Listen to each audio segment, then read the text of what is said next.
Programme में एक बार फिर खुशामदीद नाजरीन। बजट के हवाले से जो पाकिस्तान पीपल्स पार्टी का मौक़िफ़ था वो शादिया मरी साहिबा की गुफ्तगू आपने उस हवाले से सुनी और उन्होंने मुस्लिम लीग नून पर कड़ी तनकीद की और ये वाज़े तौर पर कहा है कि मुस्लिम लीग नून इस वक्त गलत डायरेक्शन और ख़तरनाक डायरेक्शन में जो है वो जा रही है। लेकिन PTI ने जो रब्ता किया है उस हवाले से भी उन्होंने एक इंदिया दिया है, उस पर भी हम गुफ्तगू करेंगे। अली ज़फ़र साहब हमारे साथ मौजूद हैं। अली ज़फ़र साहब, बहुत शुक्रिया सर वक्त निकालने का। इस वक्त बजट के हवाले से तो हमने देखा है कि PTI की मुख्तलिफ प्रेस कॉन्फ्रेंसेस भी हुई हैं, अपोजिशन लीडर साहब ने, आपने भी नुकात उठाए हैं, लेकिन ओवरऑल इस वक्त जो पीपल्स पार्टी के तहफ़्फ़ुज़ात हैं, आपके तहफ़्फ़ुज़ात हैं, कल फिर रब्ता भी हुआ है, आप सर क्या सूरत हाल देखते हैं बजट के मामले पर? समझते हैं कि पीपल्स पार्टी और हुकूमत के दरमियान कोई इत्तफाक हो जाएगा? सूरत हाल इस नहज पर नहीं आएगी कि PTI और पीपल्स पार्टी का कोई इत्तेहाद हो ऐवान के अंदर? देखें, बिल्कुल एक सिमत तो नज़र आ रही है और वो ये है कि बजट में इतनी गलतियां हैं, इतनी बर्बादी की तरफ ले जा रहा है कि हर पॉलिटिकल पार्टी जो है, हर सियासी जमात जो है वो जेन्युइनली सोच रही है कि हम इस बजट को वोट ना करें। उस सिलसिले में अगर पीपल्स पार्टी समझती है कि वो वोट नहीं करेगी, तो हमने तो पहले से ही फैसला कर लिया है कि इस बजट पे हम वोट नहीं करेंगे। और अगर ये हुआ कि पीपल्स पार्टी ने भी वोट ना किया तो फिर ये बजट पास नहीं होगा और हुकूमत को दुरुस्त करने का एक मजबूरी हो जाएगी कि इस बजट को दुरुस्त करें। लेकिन अगर पीपल्स पार्टी जो एंड पे हमेशा हमने देखा है अभी तक कि वो पहले तो बड़ा कहते हैं कि हम नहीं मानते, लेकिन जब उनकी कुछ बातें मानी जाती हैं तो फिर वो बजट को मान भी लेते हैं और बाकी चीज़ों को भी मौक़िफ़ अपना चेंज कर लेते हैं। तो मेरा ख्याल है कि देखना ये है कि क्या जो अभी तक फैसला या पीपल्स पार्टी इंडिकेट कर रही है कि वो बजट को सपोर्ट नहीं करेंगे, क्या वो आखिर तक ये फैसला रखते हैं या इस पर तब्दीली आ जाती है। हमारा तो मौक़िफ़ बड़ा वाज़ेह है कि हम समझते हैं कि बजट अवाम के ख़िलाफ़ है और हम अवाम के साथ खड़े हैं। लेकिन अली ज़फ़र साहब, अभी जो अपोजिशन इत्तेहाद बना है वो मुख्तलिफ सियासी जमातों के साथ हमने देखा कि GDA और दीगर जमातों के साथ भी राब्ते कर रही है। अभी पाकिस्तान तहरीक इंसाफ ने जो पीपल्स पार्टी के साथ बजट के मामले पर राब्ता किया है, क्या ओवरऑल भी तो सर पीपल्स पार्टी के तहफ़्फ़ुज़ात हैं, क्या PTI दीगर इशूज़ पर भी पीपल्स पार्टी के साथ कोई राब्ता कर सकती है, कोई बात को आगे बढ़ा सकती है?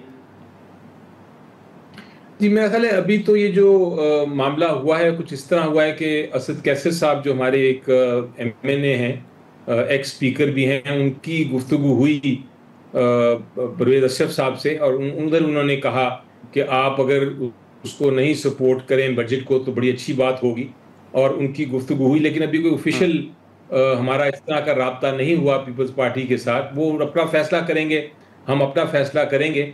इसमें आप पहले ज़्यादा मज़ीद नहीं कोई अंदाज़ा लगा सकते। ऐसी कोई बात नहीं है कि कोई अलायंस की तरफ जा रहे हैं या कोई समझौता है। वो अपनी पार्टी है, वो अपना फैसला कर रहे हैं। अभी तक उन्होंने जो मौक़िफ़ इख्तियार किया है, उनके कम अज़ कम कुछ सेनेटर्स और कुछ MNAs ने जो तकारीर की हैं, उससे तो लगता है कि उनको भी तहफ़्फ़ुज़ात हैं और वो उन्होंने इंडिकेट किया है कि हम इस बजट को सपोर्ट नहीं करेंगे। लेकिन वो फैसला उनका अपना है, हमारा फैसला तो ऑलरेडी है। और हम अगर कोई दूसरी पार्टी नहीं चाहती इस बजट को सपोर्ट करना तो हमें खुशी होगी, लेकिन हमारा कोई उनसे इस तरह का कोई राब्ता नहीं है कि हम मिलके फैसला करें। सर, ये जो पीपल्स पार्टी के साथ राब्ता हुआ है असद कैसर साहब का, ये उनका ज़ाती फैसला है या आप समझते हैं कि ये पार्टी की पॉलिसी है या खान साहब की हिदायत के तहत ये राब्ता हुआ है? मेरा ख्याल है उनका अपना एक पॉलिटिकल जो नैरेटिव है वो उनकी बात हुई होगी और उन्होंने अनाउंस किया। और इसमें कोई ऐसा पार्टी का या इमरान खान साहब का कोई ऐसा हिदायत नहीं है। ना इमरान खान साहब से हमारी बदकिस्मती से मुलाकात हो सकी है पिछले 10 दिन से, तो इसलिए उनकी तो हिदायत सर्टेनली नहीं है। पार्टी में भी कोई ऐसी बात नहीं हुई। अच्छा।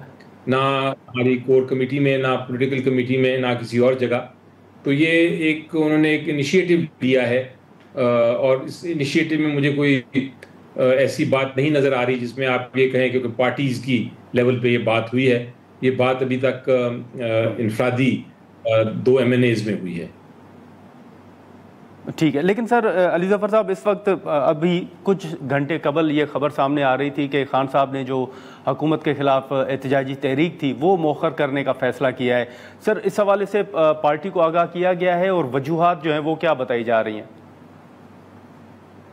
जी, अभी तक देखें, ये कोई खबर की तस्दीक नहीं हुई, ना अभी ये पता चला है कि इसका क्या मायने हैं। कोई मेरी मुलाकात उनसे नहीं हो सकी कि मौखर का क्या मतलब है, क्योंकि अभी तक तो कोई डेट नहीं ऐसी फिक्स हुई थी या कोई तारीख नहीं थी कि इस दिन हमने करना है जाके एहतजाज। तो डिले तो आप तब करते हैं या पोस्टपोन तब करते हैं किसी चीज़ को जब आप पहले उसको फिक्स कर लें।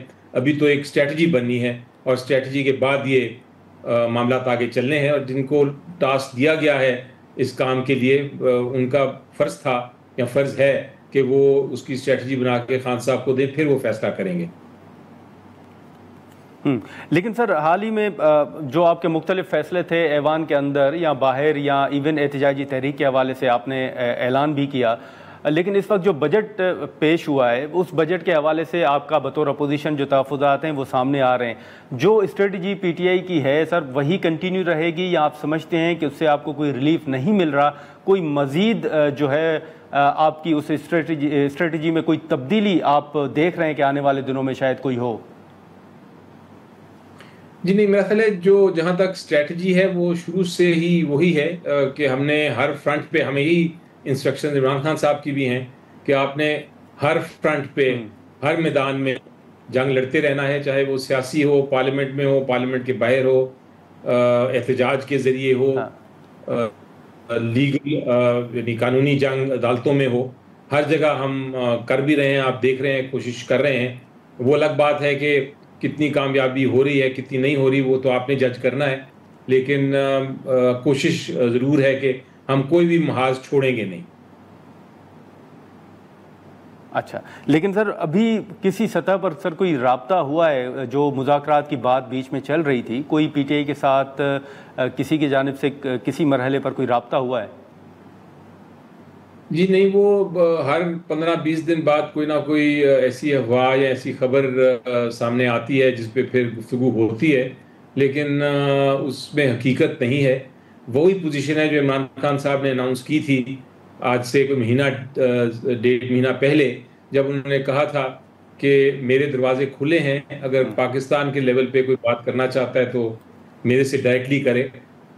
इसलिए चूंकि उनको कोई डायरेक्टली अप्रोच किसी ने नहीं किया तो कोई मुज़ाकरात का सवाल ही पैदा नहीं होता कि कोई और मुज़ाकरात कर रहा है। अगर कोई बात कर रहा है तो अपने लेवल पे कर रहा होगा, लेकिन यकीनी तौर पे वो इमरान खान साहब के साथ नहीं है।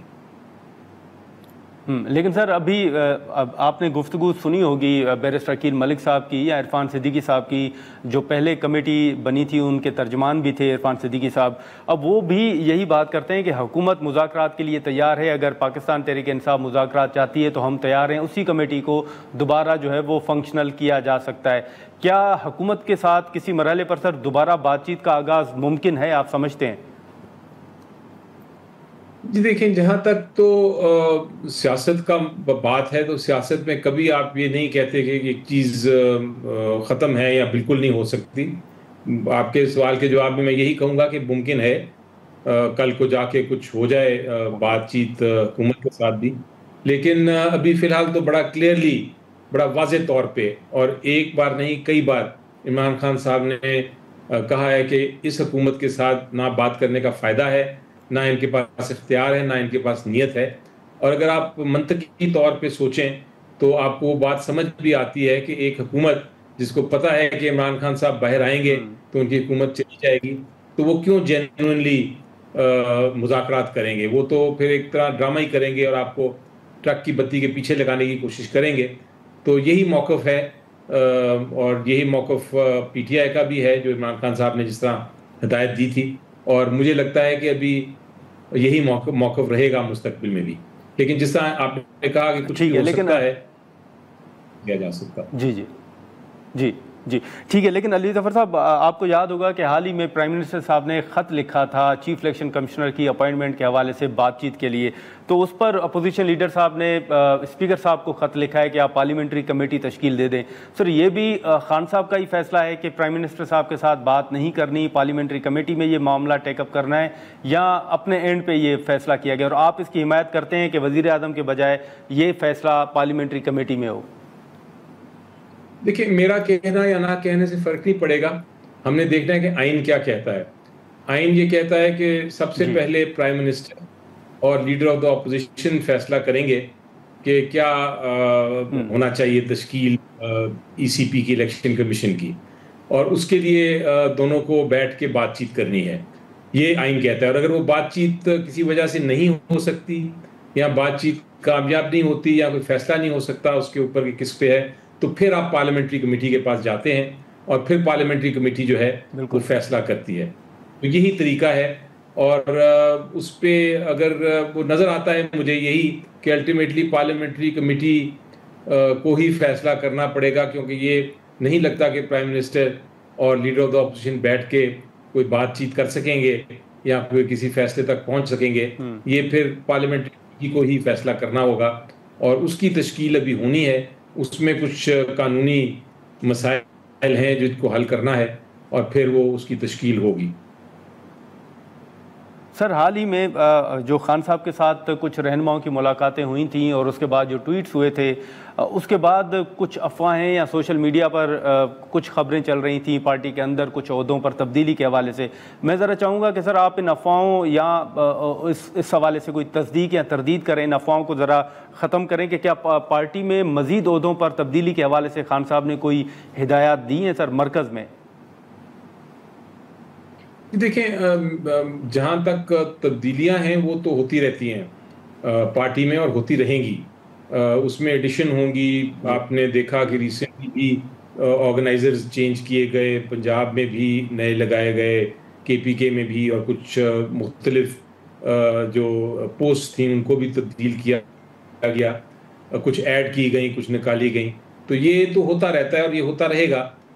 डिपेंड करता है कि परफॉर्मेंस कैसी है हर एक की, और अगर परफॉर्मेंस सेटिस्फैक्ट्री है और इमरान खान साहब उसे सेटिस्फाइड हैं तो वो कंटिन्यू करेंगे, वरना वो तब्दील होंगे। लेकिन फिलहाल कोई ऐसी मेजर तब्दीली मुझे नहीं नज़र आती। लेकिन सर खान साहब ये समझते हैं कि कुछ रहनुमा जो हैं वो बाहर बैठकर विकेट के दोनों तरफ खेल रहे हैं और जब वो जेल से बाहर आएंगे तो उनको देख लेंगे। तो ये तासुर जो है, आप समझते हैं कि वाकई कुछ रहनुमा जो हैं वो विकेट के दोनों तरफ खेल रहे हैं जिन पर खान साहब को एतमाद नहीं है? खान साहब ने ज़रूर, जब मैं था उधर तो ये बात कही थी और मीडिया पे कही थी। जो कुछ अदालत के बाहर कुछ मीडिया वाले जो आते हैं एक कमरे में, उनसे जब गुफ्तगू कर रहे थे उन्होंने ये ज़रूर बात की थी। और वो कौन थे या किसकी तरफ इशारा था ये मुझे नहीं मालूम, लेकिन ज़रूर ये अफवाहें होती रहती हैं, पता चलता रहता है। लेकिन जब तक तहकीक नहीं होती और आपको पता नहीं चलता कि कौन किस तरह इन्वॉल्व है, किस तरफ इन्वॉल्व है, तब तक तो ऑब्वियसली आप नहीं फैसला कर सकते। इसीलिए इमरान खान साहब ने कहा कि जब मैं निकलूँगा बाहर तो फिर मैं उस पर बाकायदा देख के मैं फ़ैसला करूँगा। जिस तरह मसलन आपको याद होगा कि जब ये 26वीं तरमीम का जो एक आइनी तरमीम होने जा रही थी, उस वक्त बहुत सारी अफवाहें थी कि कौन वोट अपना किस तरफ डाल रहा है और कौन इन्वॉल्व है। तो उस तरह की बातें आती रहीं। कुछ उसमें हकीकत भी थी ज़रूर, कुछ लोग थे इन्वॉल्व, कुछ नहीं थे। उस पर भी इन्वेस्टिगेशन इंटरनली पीटीआई ने कर ली हुई है। तो ये सारी बातें हैं जो कि सर उनके खिलाफ क्या कार्रवाई हो रही है अली ज़फ़र साहब? सर वो उन रहनुमाओं के खिलाफ क्या कार्रवाई हो रही है जिन्होंने वोट दिया या जिन पर शक था? जी, जिनके तहकीकात में जो तो मुलव्वस पाए गए उनको तो फिर पार्टी से आइन भी ये कहता है और मेरा ख्याल है ये दुरुस्त बात भी है कि उनको फिर पार्टी से इस्तीफा देना पड़ेगा या उनको नोटिस दे के फिर कार्रवाई करेंगे उनके खिलाफ। और जिनके खिलाफ कोई सबूत नहीं उनको फिर बिल्कुल कहना चाहिए कि वो आपके खिलाफ, ताकि उनका भी जो ट्रायल है वो ख़त्म हो, और अगर नहीं कोई इन्वॉल्व तो उसको भी क्लीन चिट दे दी जाए ताकि वो अपना आराम से सियासत कर सकें। तो मैं मुलव्वस के खिलाफ कार्रवाई करके उनके एंड तक, रिजल्ट तक पहुंचाया जाए। यही एक अच्छा तरीका होता है। चल ठीक है अली ज़फ़र साहब, बहुत शुक्रिया सर वक्त निकालने। नाज़रीन, बैरिस्टर अली ज़फ़र साहब की गुफ्तगू आपने सुनी। आज के प्रोग्राम में इतना ही, इजाज़त दीजिए, अल्लाह हाफ़िज़।